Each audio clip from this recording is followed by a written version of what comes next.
Baik, di video kali ini saya akan menjelaskan ataupun membawakan materi tentang software development lifecycle ataupun yang biasanya disebut dengan CDLC. Sebelumnya saya akan perkenalan diri saya, nama saya Esther Asyana Ninggolan, NIM 12S24050 dari S1 Sistem Informasi. Kali ini materi yang akan saya jelaskan itu Software Development Life Cycle atau yang biasa kita sebut SDLC. Yang dimana konteks ini dalam konteks pemrograman berorientasi objek.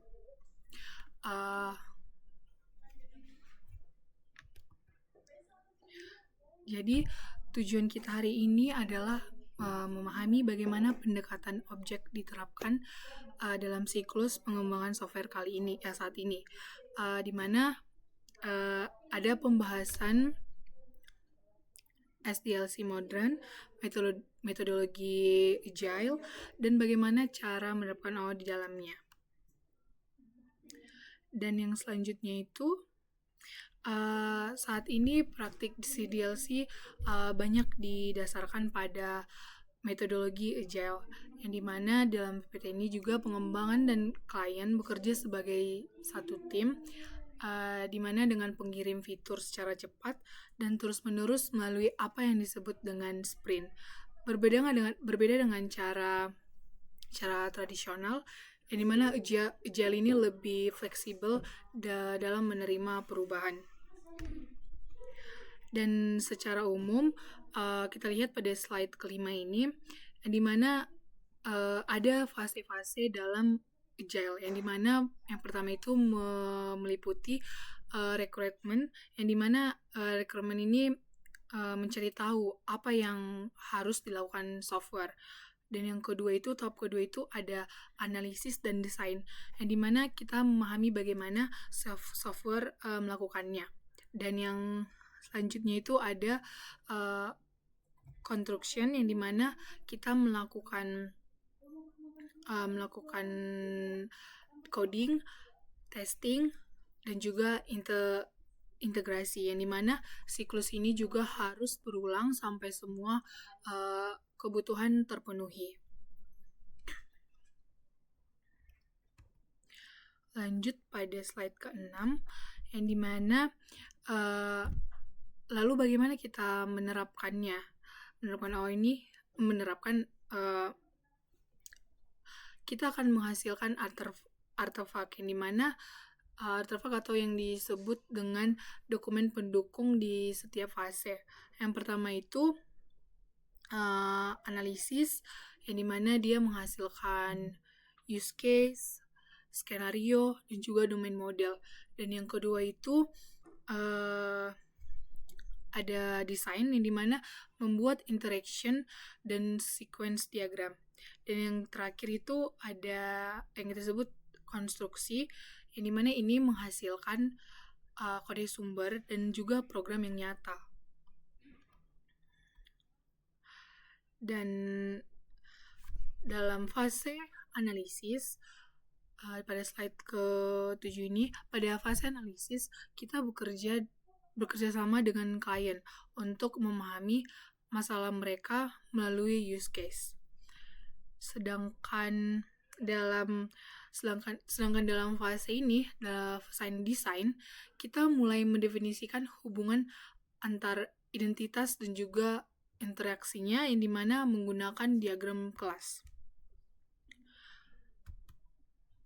Dan yang selanjutnya, terakhir itu pada slide ini adalah konstruksi, yang dimana kita menulis kode, misalnya menggunakan Java, melakukan testing, lalu kita melakukan refactor, yang dimana untuk meningkatkan kualitas kode tersebut. Dan yang terakhir itu juga ada deployment, yang dimana untuk fase deployment ataupun dan maintenance ini kita tidak akan membahas dalam sesi ini karena sesuai dengan PPT. Dan di sini ada reference dari seperti kita lihat di PPT ada 2 reference, dan ini adalah slide terakhir. Dan ini akan berkesinambungan dengan PPT yang kedua, yaitu object oriented. Yang pertama kan kita membahas software development, dan yang kedua ini juga berhubungan dengan PPT yang pertama, materi yang pertama. Dan PPT yang kedua ini saya akan menjelaskan, ini adalah konsep intinya ya. Jadi kita akan masuk kepada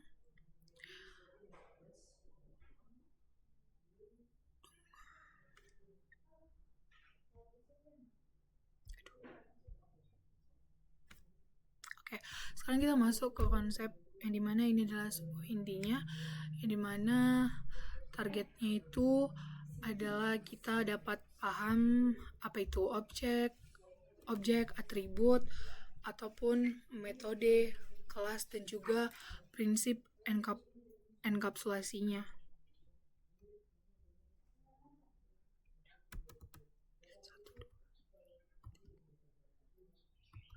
Dan yang selanjutnya kita masuk ke dalam paradigma pemrograman. Ada 2 cara prosedural, yang dimana yang fokus kepada langkah-langkah detail bisnis, dan langkah-langkah pada proses. Namun ini menawarkan cara pandang yang berbeda. Paradigma pemrograman ini menawarkan cara pandang yang berbeda. Jadi kita masuk selanjutnya itu pada slide yang dimana menjelaskan object oriented, yang dimana object oriented ini adalah model mental dimana kita bisa melihat sistem ini sebagai grup objek yang saling berinteraksi, yang dimana setiap objek punya tanggung jawab yang spesifik. Apa sih kelebihannya? Jadi kelebihannya ini data dan operasi dibungkus jadi satu, yang dimana dia dapat lebih mudah dikembangkan dan sangat reusable atau bisa digunakan kembali. Oke, yang selanjutnya kita masuk kepada anatomi objek dan enkapsulasi. Jadi apa itu objek gitu kan? Jadi segala sesuatu adalah objek, baik fisik ataupun imajiner. Objek itu sendiri itu unik dan juga mandiri. Setiap objek terdiri dari atribut, yang dimana kita sebut keadaan ataupun state, dan juga behavior, yang dimana apa yang bisa ia lakukan gitu. Selanjutnya itu kita masuk ke encapsulation, yang dimana ada 3 prinsip seperti ini. Ada 3 prinsip dari si prinsip inti object oriented ini, yang dimana encapsulation ataupun yang disebut dengan pembungkusan, dan juga yang kedua pewarisan ataupun yang disebut dengan inheritance, dan yang ketiga itu ataupun yang terakhir itu ada banyak bentuk atau yang disebut dengan polymorphism. Okay. Jadi hari ini pada video kali ini kita ini akan fokus kepada encapsulation.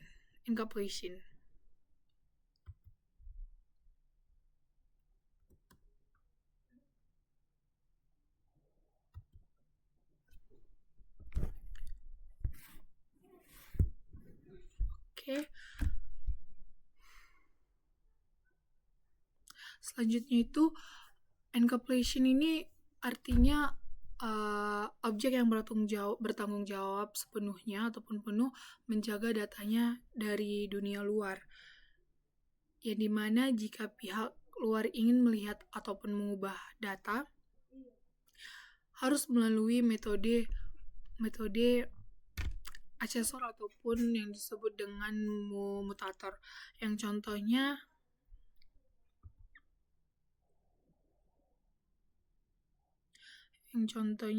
kita lihat di slide ini.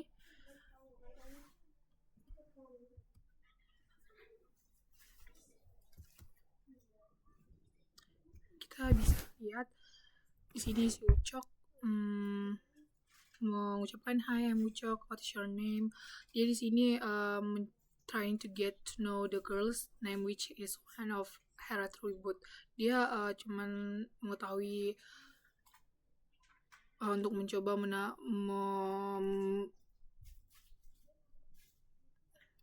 ingin tahu dengan si Butet. Dan di sini dibilang Butet sebagai as an independent object, Butet will think and make an assessment before giving a response. Oke, dan di sini si Butet sudah menjawab kayak that's cute, I like it gitu. Jadi si Ucok trying set a call name.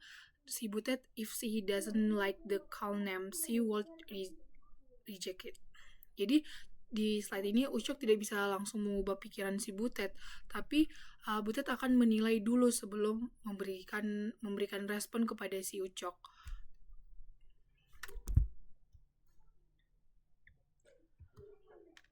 Oke, sekarang itu kita masuk kepada slide objects attribute.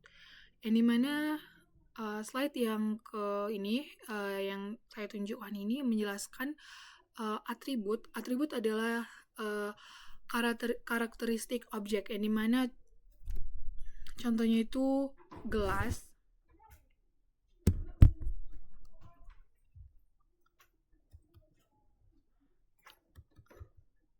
Yang dimana contohnya itu pada gelas volumenya berapa mili, bahannya apa, dan warnanya apa.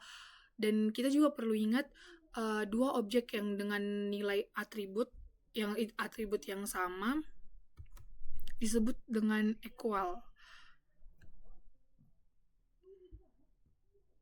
Tapi mereka tetap dua objek yang berbeda gitu. Yang selanjutnya itu ada behavior, objects behavior. Yang dimana ini adalah metode aksi yang bisa dilakukan objek. Misalnya blender yang pada yang saya kasih tunjuk PPT ini, slide ini. What can these things do? A blender, a mixer, and oven. Pada 3 perbedaan ini, yaitu blender, mixer, dan juga oven. Yang dimana misalnya blender ini bisa berputar atau kita sebut spin up, oven bisa memanaskan, yaitu heat up, dan juga mixer juga punya aksi spesifiknya, kegunaannya sendiri gitu. Nih, seperti ini, heat up, set countdown time, turn on or off, open the camber.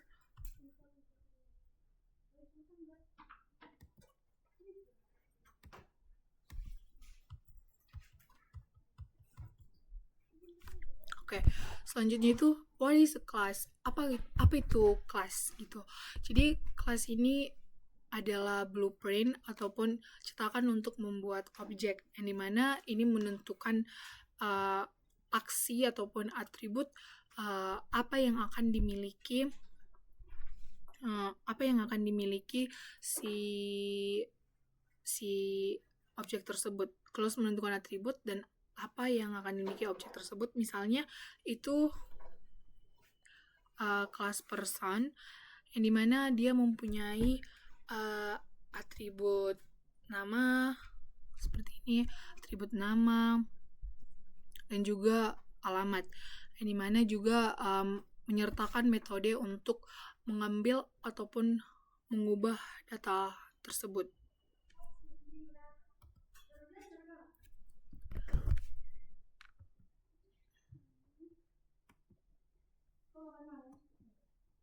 Jadi kita masuk kepada important terms yang terakhir, yang dimana terdiri dari objek, class, objek, atribut, behavior, and completion. Yang dimana tadi ini adalah rangkuman dari yang saya jelaskan sebelumnya, dan itu adalah hal-hal yang penting yang perlu diingat di dalam slide kedua ini. Sini ada reference yang dimana sama dengan PPT 01 yang sebelumnya, dan terima kasih.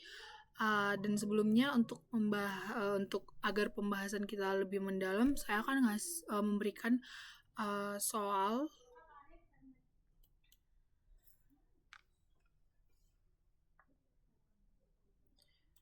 yang dimana saya akan memberikan soal,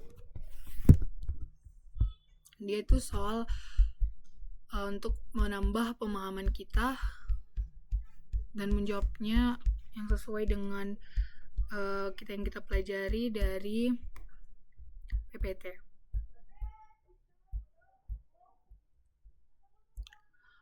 Oke.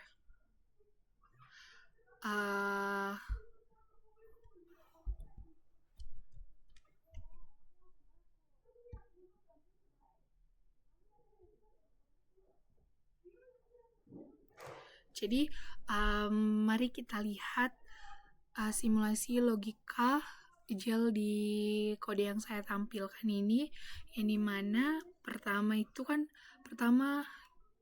sini ada public void gel sprint cycle, yang dimana pertama kita punya user story sebagai tahap pertama recruitment, yaitu di sini dikatakan menentukan apa yang mau kita buat. Di sini recruitment memahami apa yang harus dibuat ataupun user story-nya. Lalu ada fungsi analisis dan desain, yang dimana fungsi design solution ini yang mewakili si tahap analisis ini dan si desain untuk menentukan bagaimana si software bekerja. Dan yang selanjutnya kita masuk kepada bagian construction, yang mana kita tulis kodenya dengan write kode, dan setelah itu kita jalankan run test, yang dimana jika hasilnya pas atau lulus sensor, kita langsung berhenti. Sesuai slide yang tadi yang saya tunjukkan kan, ada yang dimana di to do A kita harus melakukan refactor, yang membahas refactor pada slide ke-9 untuk merapikan kode atau meningkatkan performa. Dan yang terakhir itu to do B, yang dimana kita wajib melakukan retesting untuk memastikan perbaikan tadi tidak merusak fitur yang sudah berjalan.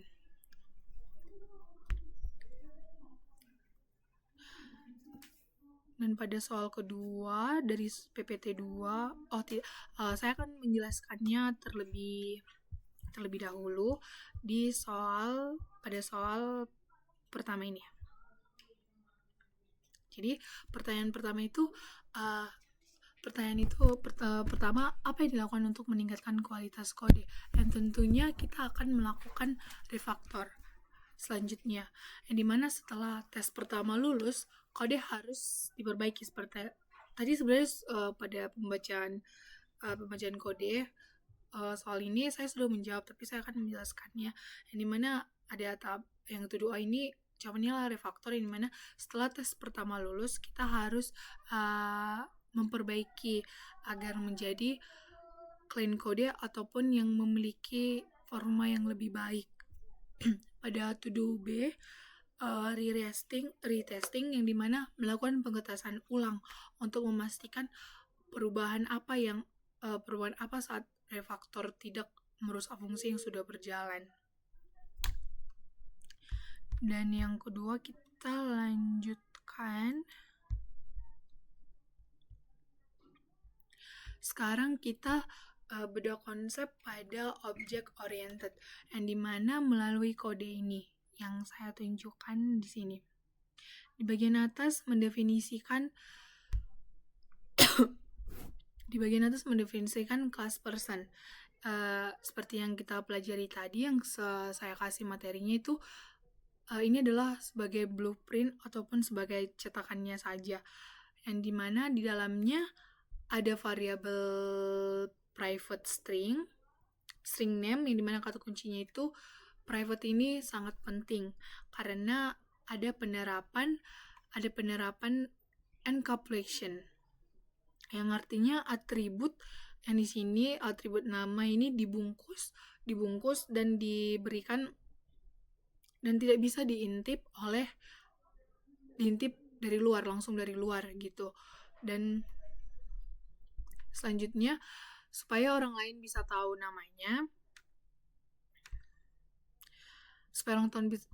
namanya, kita sediakan pintu resmi bernama get name, yang dimana di materi ini kita sebut seperti yang tadi, asesor method. Dan lalu pada bagian bawah yang ada main, kita buat new person, yang dimana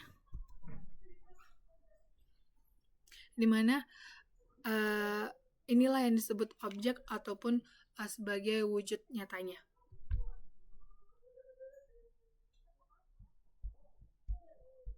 Jadi di sini saya buat pilihan jawabannya, yang dimana pilihan jawaban A string name, butet name, B string nama, butet atau .get name. Dan jawaban yang harus kita pilih dan jawaban yang benar itu adalah B. Kenapa? Pada slide sebelumnya yang saya jelaskan, menurut prinsip enkapsulasi, sebuah atribut itu hanya boleh diakses melalui accessor methods.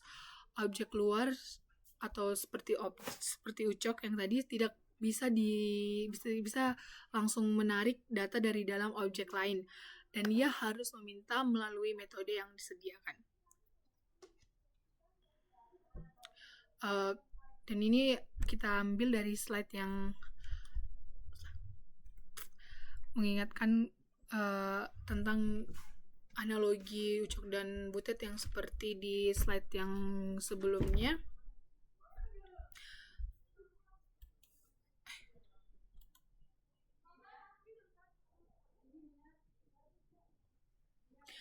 Jadi sekian dari